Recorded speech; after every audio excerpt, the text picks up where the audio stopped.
Star Wars 7x7 episode 2299. Today, the second half of my email interview with Daniel Wallace, the author of Star Wars, the Lightsaber Collection. Punch it.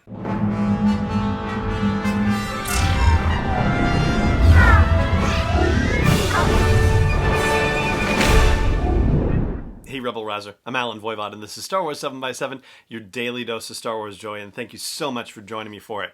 So again, just to give you the rundown and the scoop, Star Wars The Lightsaber Collection is a comprehensive visual guide exploring the iconic and legendary lightsabers found within the Star Wars galaxy, featuring fan-favorite hilts from the Skywalker saga, Star Wars The Clone Wars, Star Wars Rebels, comics, novels, and video games. And as for the author himself, Daniel Wallace is the author or co-author of more than 50 books, including The Jedi Path, Ghostbusters, The Ultimate Visual History, The World According to Spider-Man, Warcraft, Behind the Dark Portal, and the New York Times bestselling Star Wars, The New Essential Guide to Characters. His specialty is exploring the underpinnings of popular fictional universes. And it was very nice for the folks at Inside Editions to take my questions and send them along to Daniel, and Daniel was very prompt with his replies as well, and Insight was very prompt in kicking them back. It was like bang bang. It was very cool and very thorough answers. Really awesome. I'm very grateful to Daniel and the folks at Inside Editions for getting us all together and making this possible. Very cool. So yesterday, of course, the first three questions that I had sent via email for this interview, and today, here are the other questions and the answers that Daniel sent back. So question 4 is, your entries for each of the lightsabers we've designed in tech with backstory, actor quotes, and behind-the-scenes anecdotes. Is that how you initially set out to write the entries, or did that approach develop over time as you worked through successive lightsabers and characters? And so here was Daniel's response. With the book's laser-like focus on lightsabers and nothing else, it didn't seem sufficiently comprehensive if we focused only on Jedi lore or only on prop master anecdotes. The Harry Potter Wand Collection took a similar approach in mixing wizard history with filmmaking reality, and I found that that style really suited this project.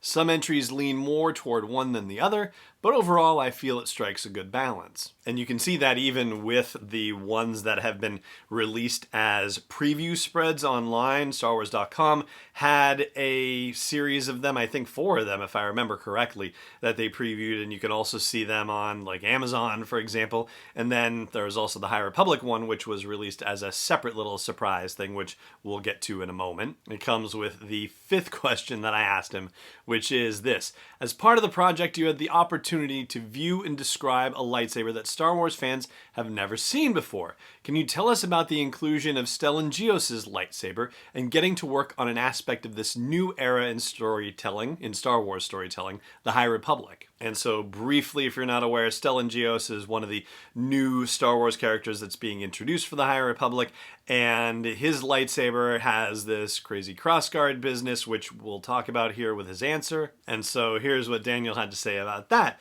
He said, the one thing that's so fascinating to me about the High Republic lightsaber and the other quote-unquote ancient lightsabers included in this book is how much more they rely on ornamentation and ceremony. A lot of the Clone Wars era saber hilts are pretty utilitarian, but if you go back centuries or millennia, you see sabers that seemingly exist to attest to the status of their owners. It reminded me of viewing a museum of historical armaments where the average foot soldier's short sword isn't anything special, but the Emperor carries one with an etched blade and a hilt inlaid with gold and platinum. There's a sense of that in the High Republic and in earlier eras as well. And I have to say, I find that particular point fascinating because it kind of dovetails into something I've been wondering about with the High Republic, and I will talk about that later on the episode. But I want to share with you the last question that I asked him in this email interview, which was, if you were to make your own lightsaber, which one of these in the book is the closest to the kind you would make for yourself and why? And I'll tell you why I asked it that way. It was a couple of things going on in my brain. First of all, it seemed like pretty straightforward just saying, you know, what's your favorite lightsaber and why? Like, you know, that felt like a very first level question. And so I thought, all right, well, let's see how I could ask it differently. And I was also concerned about the possibility of asking that question and it turning out that his favorite lightsaber actually wasn't in the book, and I thought that might be a little awkward. And I was thinking about Galaxy's Edge as well at Disneyland and Walt Disney World, and how you get the opportunity to build your own lightsaber in Savi and Son. And so, inspired by knowing that that concept exists and that, we're getting around to the whole customization of things, I thought that might be a more interesting way of potentially asking the question about, what he really likes in lightsabers. And so asking which one is closest to the kind that he would make and why, here's his response. He says, "My fave lightsaber has always been Luke's design from Return of the Jedi. Not just the green blade, but the way the hilt is a stacked collection of components ending in a skinny neck and a wide emitter ring. It's charmingly clunky, yet somehow elegant in its use of negative space. I'd shamelessly crib from that if I had the chance to build my own lightsaber, and hopefully no Star Wars fan would hold it against me." And I'm pretty confident that no Star Wars fan would hold it against him. That is a quality lightsaber. And yeah, to even think of it from a design standpoint like that, the negative space thing, I don't think I've ever heard anybody talking about negative space within a lightsaber design. So that's fascinating and very cool.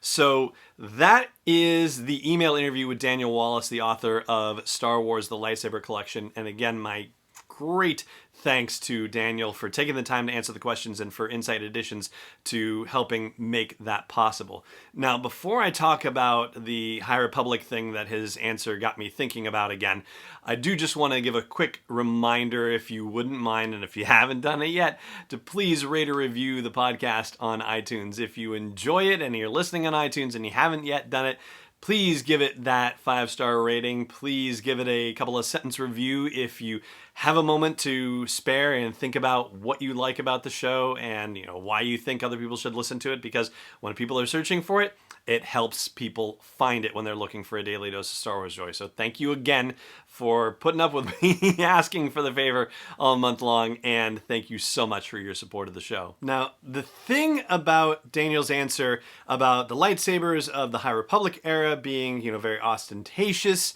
and sort of emblematic of status versus the Clone Wars era utilitarian types of lightsabers makes me wonder what is going to happen as a result of this whole High Republic storyline once, it all goes through. I mean, what's going to happen to the Jedi Order to get them from the High Republic sort of ostentatious Gilded Age thing as it's been described to the Clone Wars era where it's much more utilitarian by comparison? It does suggest that maybe the High Republic story doesn't end happily. And at least in terms of the level of status that the Jedi have in the galaxy, it seems like going from this ostentatious to this more ascetic, utilitarian situation seems like it brings them down in terms of their level of power and status and influence in the galaxy. And that may be something that we might want to investigate a little bit further. But that seems, with Daniel's answer, to kind of reinforce that potential notion, or at least sort of draw the connections to that possibility a little more clearly. So I'll let you stew over the possibilities of that, and if you want to opine on it, then by all means chime in either on Facebook or YouTube or on Twitter or at home base for the show at sw7x7.com. And that's going to do it for the show today. Thank you so much for joining me for it, as always. And may the Force be with you, wherever in the world you may be. Star Wars 7x7 is not endorsed or sponsored yet by Lucasfilm Limited, Disney, or 20th Century Fox, and is intended for entertainment and information purposes only. Star Wars, the Star Wars logo, all names and pictures of Star Wars characters, vehicles, and any other Star Wars-related items are registered trademarks and/or copyrights of Lucasfilm Limited or their respective trademark and copyright holders. May the Force be with them. All original content is copyright 2020 by Star Wars 7x7. We hope you love it.